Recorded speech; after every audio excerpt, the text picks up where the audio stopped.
രാഹുൽ ഗാന്ധി ഉത്തർപ്രദേശിൽ നിന്നും ജനവിധി തേടുന്ന റായ്ബറേലി ലോക്സഭാ മണ്ഡലം. അവിടെ BJP സ്ഥാനാർത്ഥിക്ക് വലിയ രീതിയിൽ അതൃപ്തിയുണ്ട്. BJP നേതൃത്വത്തോട് തന്നെ ശക്തമായിട്ടുള്ള അതൃപ്തിയുണ്ട്. അത് മറ്റൊന്നും കൊണ്ടല്ല, എന്തുകൊണ്ട് BJP ബലിയാടാക്കാൻ തന്നെ ഉപയോഗിച്ചു എന്നാണ് ദിനേശ് പ്രതാപ് സിംഗ് പറഞ്ഞിരിക്കുന്നത്. റായ്ബറേലിയിലെ നിയമസഭാ മണ്ഡലത്തിൽ MLA ആയിട്ടുള്ള അദിതി സിംഗ് കൃത്യമായി പറഞ്ഞു, താൻ രാഹുൽ ഗാന്ധിക്കെതിരെ പ്രചരണം നടത്താൻ അവർക്ക് ബുദ്ധിമുട്ടുണ്ട് എന്ന് പറഞ്ഞിരുന്നു. നേതൃത്വത്തോട് കൃത്യമായി തന്നെ അത് പറയുകയും ചെയ്തു. രാഹുൽ ഗാന്ധിയെ പോലെ ഒരു വ്യക്തിയോട് ഒരിക്കലും അനാദരവ് കാണിക്കാൻ താൻ തയ്യാറല്ല എന്ന് മുൻ കോൺഗ്രസ്സുകാരിയായ അദിതി സിംഗ് പറഞ്ഞിരിക്കുന്നു.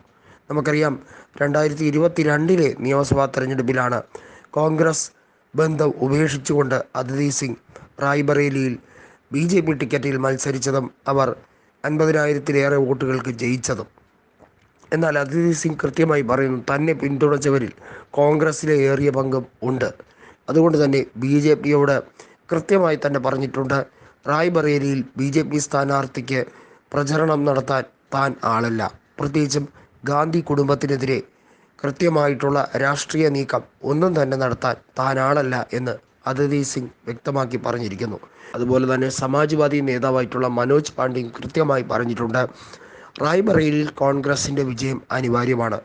രാഹുൽ ഗാന്ധി വിജയിക്കേണ്ടത് മതേതരത്വം കാത്തു സൂക്ഷിക്കേണ്ടതിൻ്റെയും അംബേദ്കറുടെ ഭരണമൂല്യം അത് കാത്തു സംരക്ഷിക്കേണ്ടതിൻ്റെ അനിവാര്യത കൊണ്ടാണ്.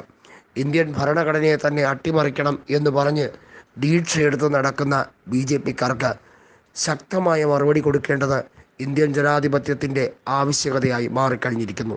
നമുക്കറിയാം, 5 നിയോജക മണ്ഡലങ്ങളാണ് റായ്ബറേലിക്ക് കീഴിലുള്ളത്. അതിൽ 4 സമാജ്വാദി MLA-മാരാണ്. ഒരിടത്ത് മാത്രമാണ് BJPക്ക് നിയമസഭാ സാമാജികമുള്ളത്.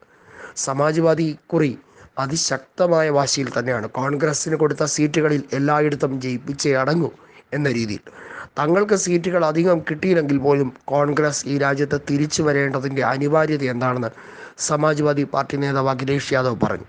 രാഹുൽ ഗാന്ധി മറുപടിയായി പറഞ്ഞത്, സമാജ്വാദിയും കോൺഗ്രസും ചേർന്ന് ഉത്തർപ്രദേശിൽ 50-ലധികം സീറ്റുകൾ നേടിയെടുക്കും എന്ന് തന്നെയാണ്. അഖിലേഷ് ഒരു കാര്യം ഉറപ്പ് കൊടുത്തു, കോൺഗ്രസ് നേതാക്കൾ രാഹുൽ ഗാന്ധി ആയിരുന്നാലും അതുപോലെ തന്നെ അമേത്തിയിലെ സ്ഥാനാർത്ഥിയായിരുന്നാലും അവർ വലിയ ഭൂരിപക്ഷത്തോടു കൂടി ജയിക്കും. ഇത് സമാജ്വാദി പാർട്ടിയുടെ ഉറപ്പ് കൂടിയാണ് എന്നുള്ള കാര്യം വ്യക്തമാക്കി. രണ്ടിടത്തും കൃത്യമായി കോൺഗ്രസ് വിജയിച്ചാൽ അത് BJPക്ക് കിട്ടുന്ന ചുട്ട മറുപടിയായിരിക്കും.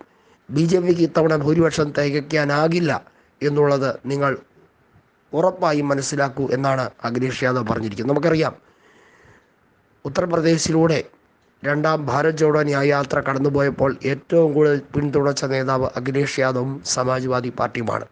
കോൺഗ്രസ്സിന് ആളില്ല എന്ന് പറഞ്ഞ് കളിയാക്കിയവർക്ക് ഞങ്ങൾ മതേതര നേതാക്കൾ ഇവിടെ അണിനിരന്ന് നിൽപ്പുണ്ട് എന്ന് BJPയുടെ മുഖത്തു നോക്കി പറയാൻ കെൽപ്പ് കാണിച്ച നേതാവാണ് അഖിലേഷ് യാദവ്. ഒരു സംശയം വേണ്ട, വിജയം സുനിശ്ചിതമായിരിക്കുമെന്ന് അഖിലേഷ് യാദവ് ഉറപ്പിച്ചിരിക്കുന്നു.